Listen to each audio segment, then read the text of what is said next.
एक गांव में एक बूढ़ी औरत रहती थी। एक दिन उनको तीर्थ यात्रा पर जाने की इच्छा हुई, इसलिए उन्होंने अपने सारे गहनों को 1000 स्वर्ण मुद्रा में बेच दिया।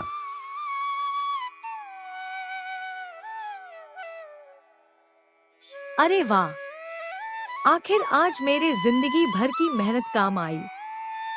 फिर दादी माँ ने उन सोने के सिक्कों में से 300 सिक्के तीर्थ यात्रा के लिए अपने पास रख लिए और बाकी के 700 सिक्कों को एक कपड़े की थैली में डालकर उसे अच्छे से सिल दिया और उस पर एक मुहर लगा दिया। और फिर उस थैली को लेकर अपने पड़ोस के जमींदार के पास गई और बोली, जमींदार साहब, मैं तो तीर्थ यात्रा पर जा रही हूँ, इसलिए कृपा होगी अगर आप मेरे इस जिंदगी भर की कमाई को अपने पास सुरक्षित रख लो। तीर्थ यात्रा से वापस लौटकर मैं इसे ले लूंगी। अरे क्यों नहीं, परंतु क्या है इसमें? इसमें पूरे 700 सोने के सिक्के हैं। यह सुनकर तो जमींदार की आंखें चमक उठी और उसने तुरंत मदद करने की ठान ली। सोने के सिक्के दे बूढ़ी माँ निश्चिंत होकर तीर्थ यात्रा पर निकल गई। परंतु उन्हें यह नहीं पता था कि जमींदार के मन में अब लालच आ चुका था।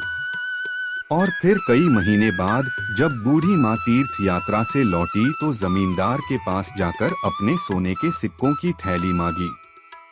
जमींदार ने तुरंत थैली बूढ़ी माँ को दे दी। बूढ़ी माँ ने देखा कि थैली अभी भी सिली हुई है और उस पर लगा मुहर बिल्कुल वैसा का वैसा ही है जैसा वो तीर्थ यात्रा से पहले था।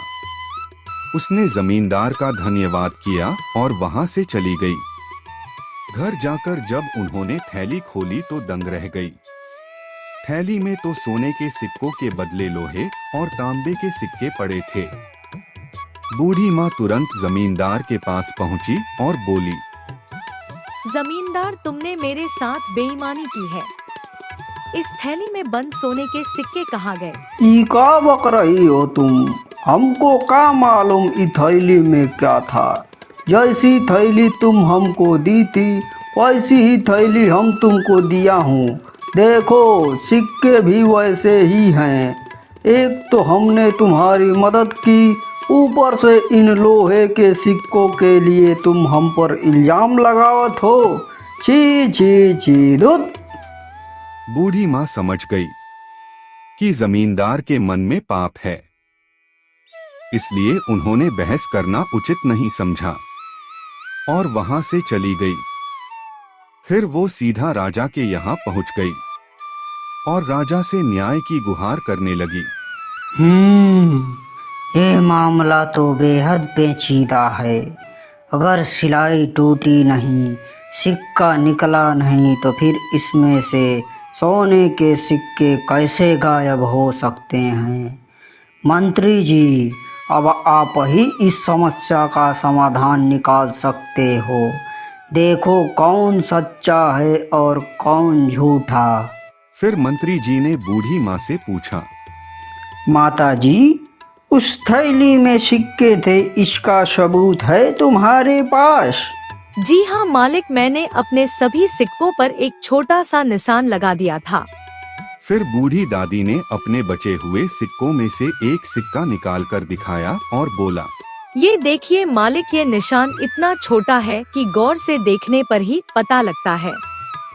और ठीक ऐसे ही निशान मैंने सभी सिक्कों पर लगाए थे ताकि उन्हें पहचान सकूं। वाह माता जी, आपकी चतुराई तो प्रशंसा करनी पड़ेगी। इससे हमें गुत्थी सुलझाने में काफी मदद मिलेगी। अब आप ये बचे हुए सिक्के और खुली हुई थैली मुझे दीजिए।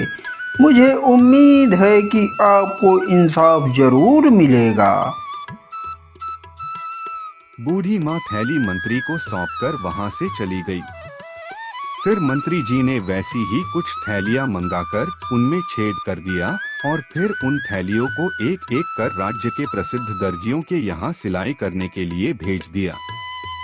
जब सभी थैलियां सिलकर वापस आई तो उनमें से एक थैली ऐसी थी कि जरा भी पता नहीं चल रहा था कि उसमें कभी कोई छेद था। अरे वाह, ये तो बिल्कुल कमाल की सिलाई है। जिस दर्जी ने इसे सिया है उससे तो मिलना पड़ेगा। जैसे ही दर्जी राजा के दरबार में पहुंचा, मंत्री जी ने उससे पूछताछ शुरू कर दिया। पहले तो वो टालता रहा, लेकिन जब मंत्री जी ने धमकी भरे अंदाज में पूछा तो उस दर्जी ने जमींदार की थैली में सिलाई करना स्वीकार कर लिया। ठीक है, अब ये बताओ, जब जमींदार ने तुमसे सिलाई करवाई तो उसमें क्या था? माई बाप, उसमें कुछ लोहे और तांबे के सिक्के थे माई बाप। इस काम के लिए तब तो तुम्हें कुछ मजदूरी भी मिली होगी। जी हुजूर, जमींदार ने पूरे 5 सोने के सिक्के दिए और कहा कि ये बात किसी को पता ना चले हुजूर। अब वो सिक्के कहाँ हैं? माई बाप, 3 तो खर्च हो गए, लेकिन 2 अभी भी मेरे पास थैली में हैं। दर्जी ने दोनों सिक्के मंत्री जी को दे दिए, जिसे मंत्री जी ने ध्यान से देखा तो पाया बूढ़ी माँ द्वारा बनाया गया निशान उस पर मौजूद थे। सैनिकों, तुरंत ही जमींदार और बूढ़ी माता को हाजिर किया जाए। कुछ देर बाद जमींदार और बूढ़ी माँ हाजिर हुए और दर्जी को वहां देखकर जमींदार घबरा गया। उसकी ये घबराहट मंत्री जी ने भांप ली। मंत्री जी ने दर्जी से पूछा, क्या इसी ने तुमसे थैली सिलवाई थी? जी जी जी जी जी जी हाँ हुजूर। बहुत बढ़िया, तो जमींदार तुम्हें अपनी सफाई में कुछ कहना है? पर जमींदार अब क्या कहता, वो समझ गया था कि उसकी चोरी पकड़ी गई है और उसने अपनी गलती मान ली, जिसके बाद उसे बूढ़ी माता को 3 गुना सोने के सिक्के जुर्माने के तौर पर देने पड़े।